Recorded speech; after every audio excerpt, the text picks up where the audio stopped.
Bismillahirrahmanirrahim. Assalamualaikum warahmatullahi wabarakatuh. Perkenalkan, nama saya Yunita Kurniasari, kelas B, Prodi Pendidikan Biologi Universitas 19 November Kolaka.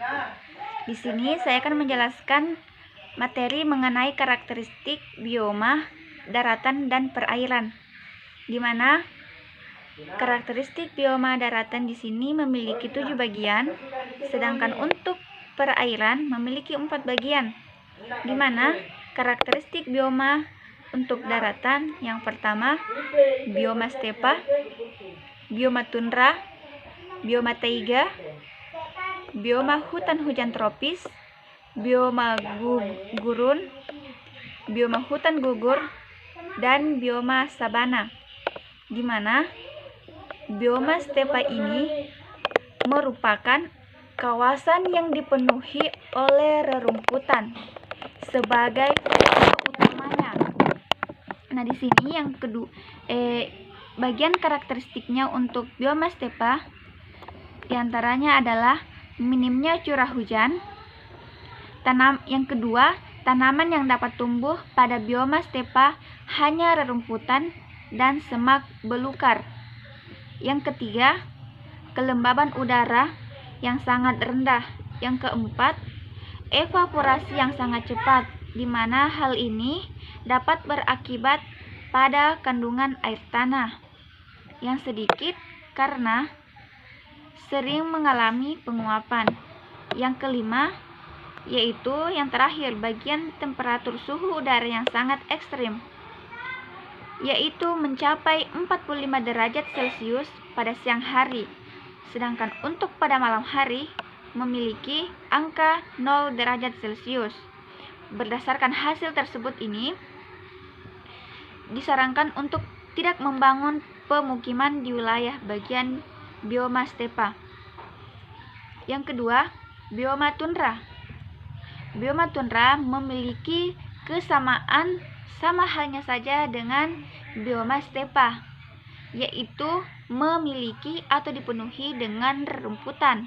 Akan tetapi pada bioma tundra ini ia memiliki atau terletak di bagian daerah dingin atau bagian kutub. Untuk karakteristiknya, di sini bioma tundra dapat dikenal dari kawasan yang selalu tertutupi oleh curah hujan salju. Musim panas dan musim dingin di wilayah tundra dapat terjadi dalam waktu yang sangat lama. Tumbuhan yang dapat hidup di wilayah ini, rumput dan semak belukar, hanya dapat hidup tidak lebih dari 4 tahun. Kecuali lumut yang tidak dapat mati karena membeku, dibekukan oleh salju. Yang ketiga, yaitu bioma taiga, di mana bioma taiga ini adalah ekosistem yang terdiri dari kawasan dengan dipenuhi oleh berbagai macam hutan. Karakteristik bioma ini atau karakteristik bioma taiga adalah memiliki musim panas yang lebih sedikit daripada musim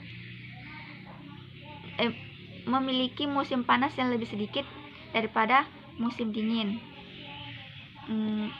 Yang keempat, yaitu bioma gurun. Bioma gurun merupakan satu-satunya bioma di dunia yang paling susah dijadikan tempat tinggal makhluk hidup. Sebab dalam hal ini tersebut oleh cuaca yang ekstrim yang berbanding terbalik pada saat siang dan malam hari. Bioma gurun memiliki kandungan air yang sangat sedikit. Hal ini menyebabkan susahnya makhluk hidup untuk bertahan hidup. Maka hal itu makhluk hidup akan mengalami kematian atau susahnya hidup di bioma gurun ini. Nah, kemudian bioma hutan hujan tropis. Bioma hutan hujan tropis dapat ditemukan di wilayah yang memiliki iklim tropis yang seperti di negara kita ini, negara Indonesia. Hal ini ditandai dengan wilayah yang dilalui oleh garis khatulistiwa. Bioma hutan dalam pengertian hujan tropis merupakan curah hujan yang tinggi yang dapat mencapai sekitar 5.000 mm per tahunnya. Kemudian, bioma hutan gugur.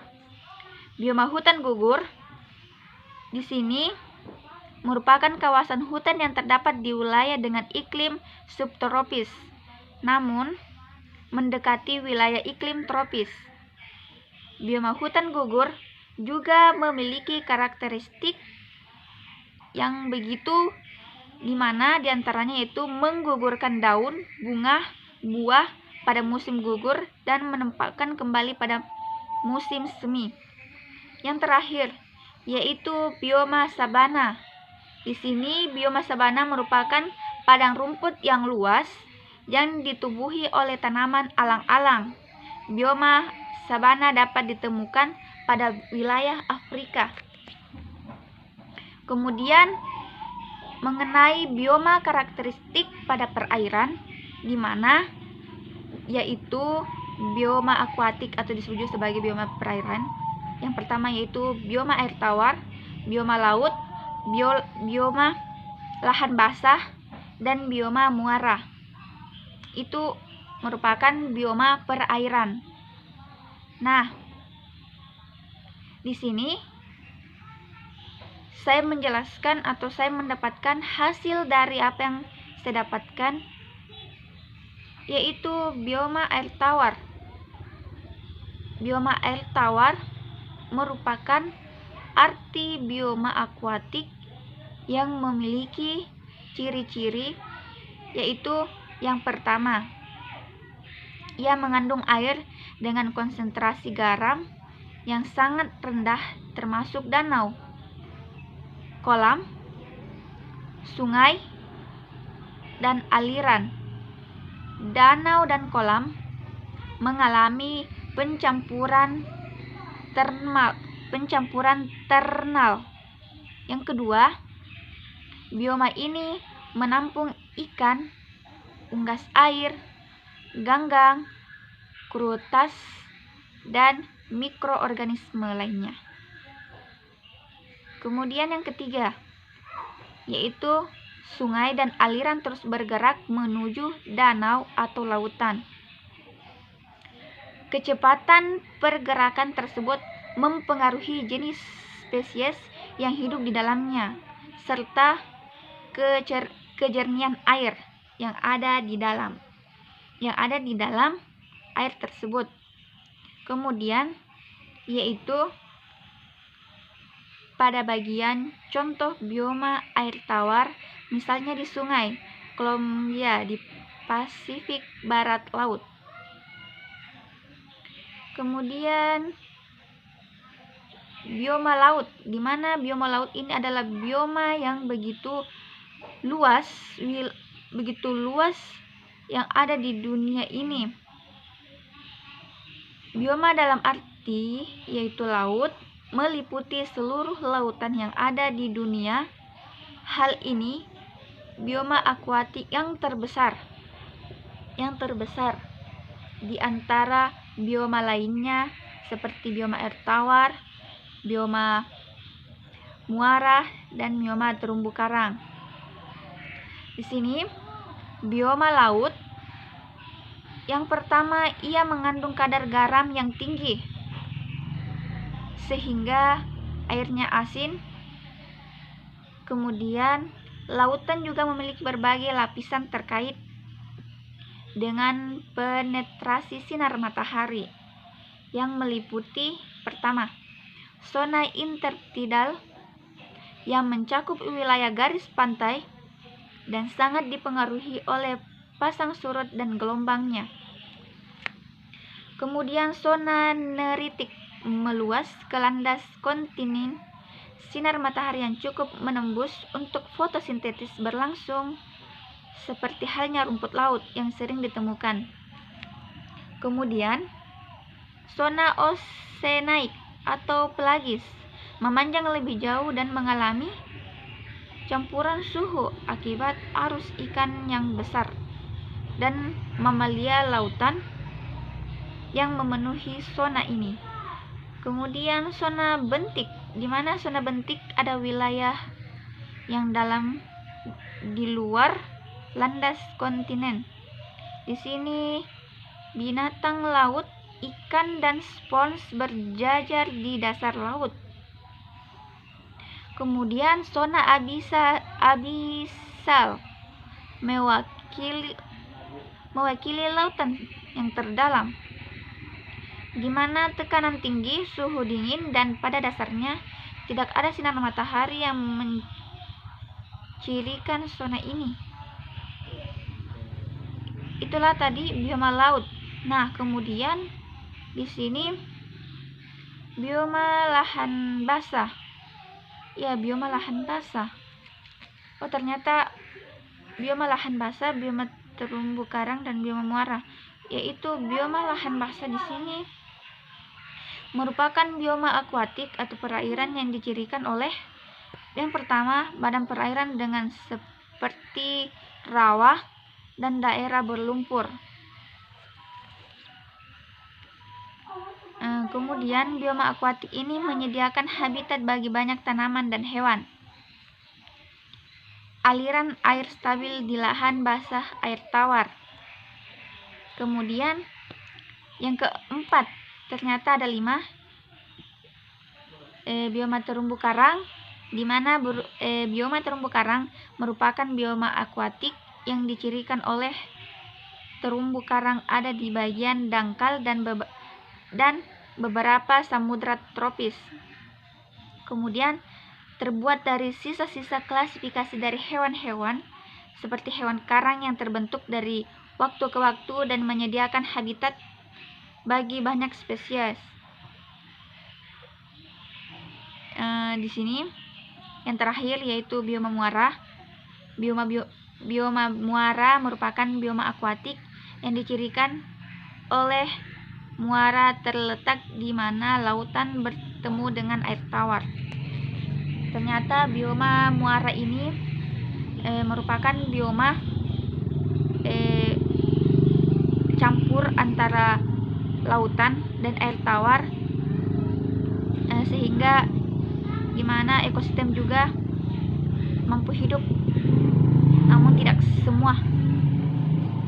Nah, untuk itu di sini mungkin hanya ini saja yang saya jelaskan mengenai materi karakteristik bioma daratan dan bioma perairan. Hal ini hanya ini saja yang saya dapat jelaskan dan saya dapat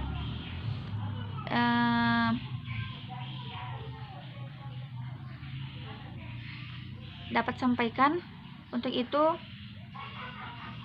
mungkin saja kesimpulannya yaitu di mana bioma karakteristik pada daratan dan perairan ini sangatlah berbeda. Karena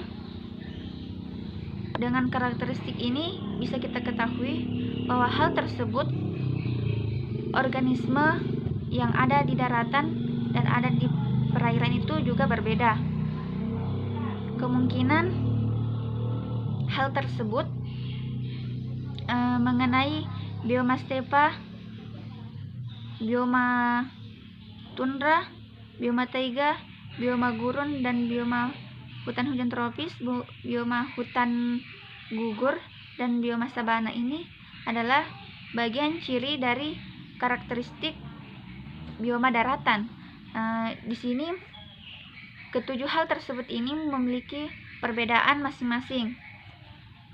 Dan untuk itu mengenai bioma karakteristik perairan, di mana ternyata ada 5, yaitu bioma air tawar, bioma air laut, bioma terumbu karang, bioma lahan basah, dan bioma muara. Di sini juga merupakan bioma diantaranya memiliki ciri-ciri yang berbeda. Hal tersebut kita ketahui bahwa di sini hanya itu saja yang saya sampaikan.